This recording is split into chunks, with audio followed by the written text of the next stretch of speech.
St George Illawarra were the shortest priced favourites of the Telstra Premiership's second round, with few pundits giving the struggling Sharks a chance against their so-called big brother. But the warning signs were clear even before kick-off that this wouldn't be a walkover. It had already been a weekend of shock results. There was heavy rain that threatened to put the Premiers off their game, and the fact that Cronulla always lift for the local derby. Indeed, the Dragons were dreadful by their own standards in the first half, with a welter of errors presenting the hosts with ample possession, which was duly converted into points thanks to a blend of skill and good luck.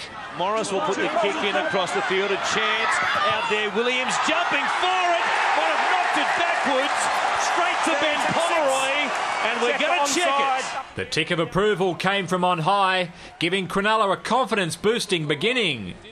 And just a few tackles later, St George Illawarra suffered another setback when New South Wales front rower Michael Wayman twisted awkwardly in this tackle and failed to return. The Sharks could sense some red and white blood and ramped up the aggro, with even halfback Wade Graham getting in on the act, although it might cost him a week's suspension. Persistent showers in the Shire made kicking for field position even more crucial than ever, and there's nobody better in that department than Jamie Soward.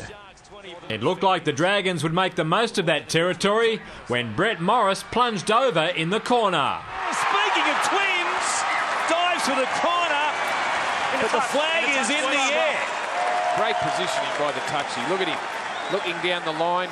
2 points were on offer just before the break when Saints were marched 10 metres inside their own half. However, Cronulla custodian Nathan Gardner surprisingly took a quick tap, and that brave gamble hit the jackpot on the following tackle. Shane Flanagan had a cardiac arrest in the coach's box. Here's Kelly, Anthony Tupou reaching out, and Nathan Gardner, you're a genius. Anthony Tupou's opportunistic try had the hosts up by 10 and believing they could bring it off. One of the prime reasons for the Dragons' success has been their ability to suffocate teams after half-time, but it took just 10 minutes of the second term for Cronulla to extend their advantage. Graham lofts it in the air. It'll come down to the end goal. Missed and taken out of play by Darius Boyd. That'll be, he's dropped it. It's just bounced off his hands. Zero tackle, check grounding.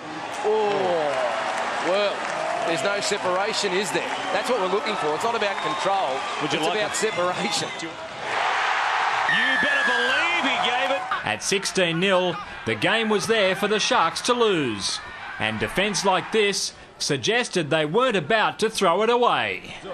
The frustrated Premiers resorted to the kick in an effort to break Cronulla's stubborn resistance. To Sutherland. He's got some men out on his outside. Martingale is one of them, diving through to score for the Dragons. Yes. And they've given themselves a chance. With just 2 minutes left, St George Illawarra gave themselves a slim chance of sending the derby into overtime. They've got a full set though to work from close range. Stanley kicking it off his boot, staying alive with that! He puts the ball down. That'll be tackle 3, and we may not be done with yet. Stanley's scrappy contribution got the green light and brought Saints back to within a converted try. But there was only enough time left for one more set, and they weren't able to bring off the great escape, leaving the rank outsiders to celebrate a priceless triumph, much to the delight of former Dragon Jeremy Smith. It was, especially after last week, going down to Canberra and dishing up what we did last week was, that's not us, and especially coming home, our first home game, we wanted to show our fans that we have got what it takes to sort of make a difference this year. David Rollins, Big Pond Sport.